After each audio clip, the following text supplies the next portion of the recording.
Welcome back to TV5 News at 9. It is time now for Education Matters. We are here with Dr. Craig Douglas. Thank you so much for joining us again today. We always are excited to get your tips and advice, Dr. Douglas. Good morning. Good morning.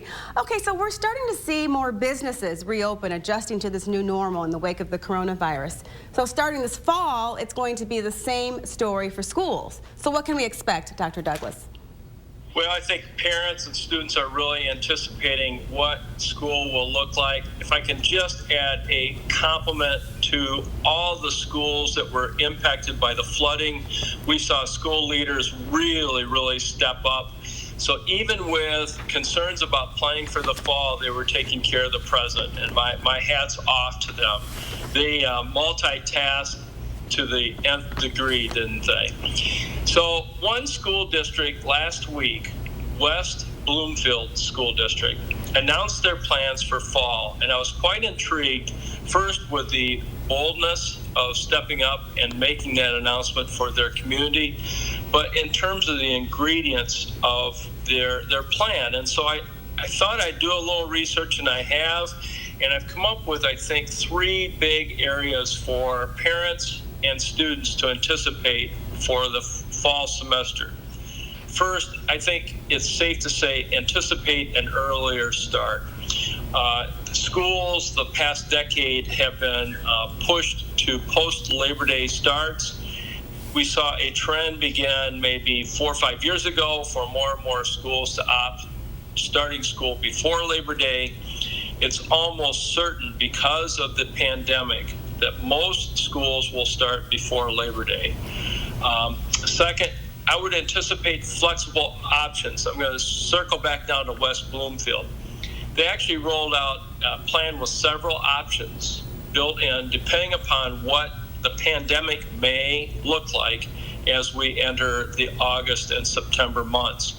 One option, very bold, called for students to attend only 2 days out of 5. And their formula was for half of their students to come on Monday and Tuesday. No one would come to school on Wednesday. They would deep clean. And the other half of the student body would come to school on Thursday and Friday.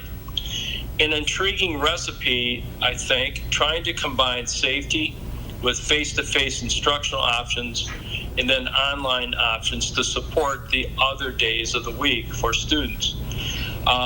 Will this be replicated in other schools? Perhaps, but certainly the built-in flexibility of some combination of face-to-face and online support. West Bloomfield also had contingencies if for some reason the pandemic spiked back up, students weren't able to come in, then they would convert to online instruction for their pupils. This is all grades, all subjects. The third generalization, Colette, I'm not happy to announce or to cement, but I think that you're going to see anticipated cuts in staffing and programs. Why? State revenues. State revenues are down significantly, especially sales tax. And sales tax, a good chunk of it is dedicated to support public education in our state. So it's not ideal during a pandemic. Certainly coming off of several weeks and months out of school. Coming into the fall, there may be some significant cutbacks in programs because of revenue shortages.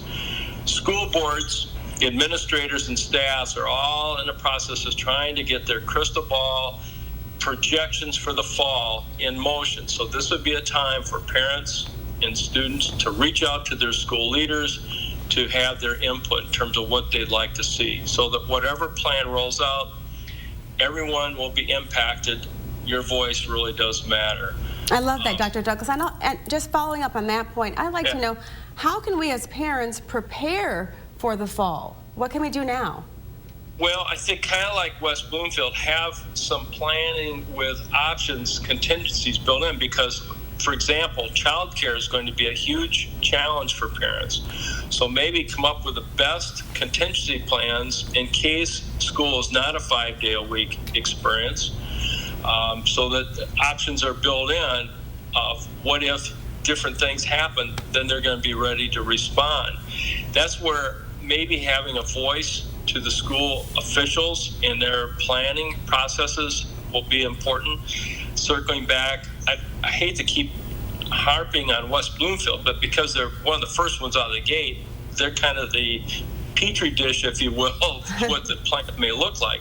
But circling back to West Bloomfield, I'm pretty sure they have childcare available all 5 days of the week. So it would be possible for younger children to perhaps be sheltered at the West Bloomfield or in the school district, the local school district, in a child care program to help with some of those issues that parents are going to be facing. Okay, that sounds great. Thank you, Dr. Douglas, once again for your great advice, and we appreciate you calling in today with all of your information. Thank you. Take care, and as I always say, stay well. You stay as well. Thank you, Dr. Douglas. If you'd like any more information about today's topic, check out the TV5 Hot Links page.